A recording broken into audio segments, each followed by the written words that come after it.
মন্ডলী আপনারা দেখতে পাচ্ছেন এই সেই ট্রেন, যে ট্রেনটি চলে যাবে সেই বাগেরহাট হয়ে দেশের বিভিন্ন প্রান্তে। আমরা সেই ট্রেনের সামনে থেকে কথা বলছি। আমরা এসেছি জয়পুরহাটের এই রেল স্টেশনে। বাংলাদেশের জয়পুরহাট জেলার একটি গুরুত্বপূর্ণ রেল স্টেশন। এটি 1884 সালে ব্রিটিশ রাজ আমলে প্রতিষ্ঠিত হয়েছিল। এখানে 1924 সালে মিটার গেজ লাইন হতে ব্রড গেজ লাইন স্থাপন করা হয়। প্রতিদিন অনেক ট্রেন এই স্টেশনটি দেশের বিভিন্ন জায়গায় যাতায়াত করে। জয়পুরহাট বাংলাদেশের একটি সীমান্ত নিকটবর্তী জেলা। হিলি বন্দর জয়পুরহাটের খুব কাছাকাছি, তাই ভারত, নেপাল বা ভুটান যেতে চান এমন অনেক লোক রেলপথে জয়পুরহাটে আসেন। তারা এই রেল স্টেশন থেকে রেলপথে হিলিতেও যেতে পারেন। এটি বাংলাদেশ রেলওয়ের পশ্চিম অঞ্চল এর অধীনে পরিচালিত।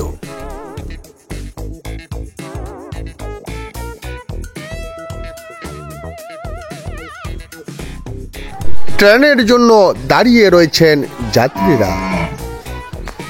খুলনা, রাজশাহী, বাগেরহাট সহ বিভিন্ন জায়গায় যেতে হয়তোবা রংপুর, ঠাকুরগাঁ, পঞ্চগড়, দিনাজপুর যেতে সবাই অপেক্ষা করছেন এই স্টেশনে। তাদের গন্তব্যর স্থানে পৌঁছার ট্রেনটি কিছুক্ষণের মধ্যেই পৌঁছে যাবে।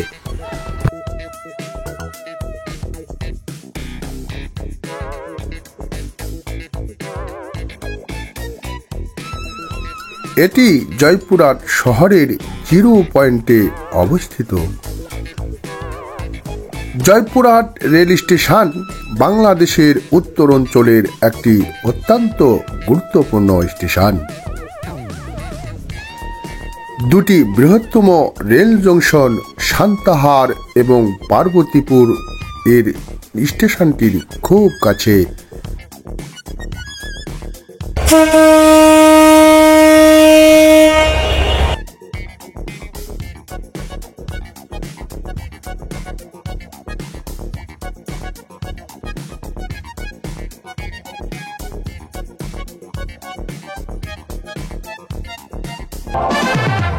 প্রিয় শ্রোতা মন্ডলী, আমরা এসেছি জয়পুরহাটের এই রেল স্টেশনে। এটি ব্রিটিশ আমলে তৈরি করা হয়েছিল। দেশের বৃহত্তম রেল লাইনটি বাগেরহাট থেকে চিলাহাটি পর্যন্ত গিয়েছে অনেক আগে থেকেই। উত্তরবঙ্গের মানুষ সহ অনেক মানুষ এই রেল লাইন দিয়ে দেশের বিভিন্ন প্রান্তে চলাফেরা করে থাকেন। আজকে আমরা দেখাবো সেই দীর্ঘ এই রেল লাইনটি। তবে এই রেল লাইনের পাশে জমে উঠেছে একটি মার্কেট, যে মার্কেটটিতে পাওয়া যায় শীত বস্ত্র সহ বিভিন্ন ধরনের হকারি জিনিসপত্র।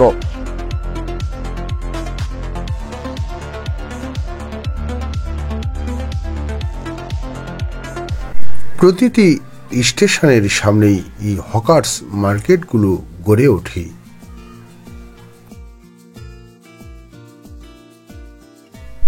বিশেষ করে বন্দর থেকে আসা এইসব শীত বস্ত্রগুলো ট্রেনের মাধ্যমেই পৌঁছে যায় এইসব হকার্স মার্কেটগুলোতে। মূল্য কম হয়, অনেকেই কিনতে পারেন এইসব শীত বস্ত্র।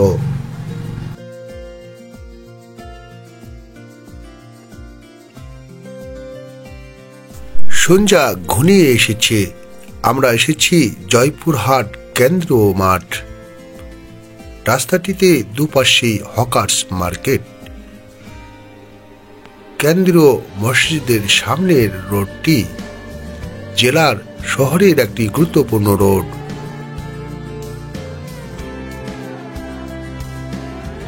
জেলা শহরের এই রোডটিতে সবসময় যানজট লেগে থাকার কারণ হচ্ছে এই একটি মাত্র রোড,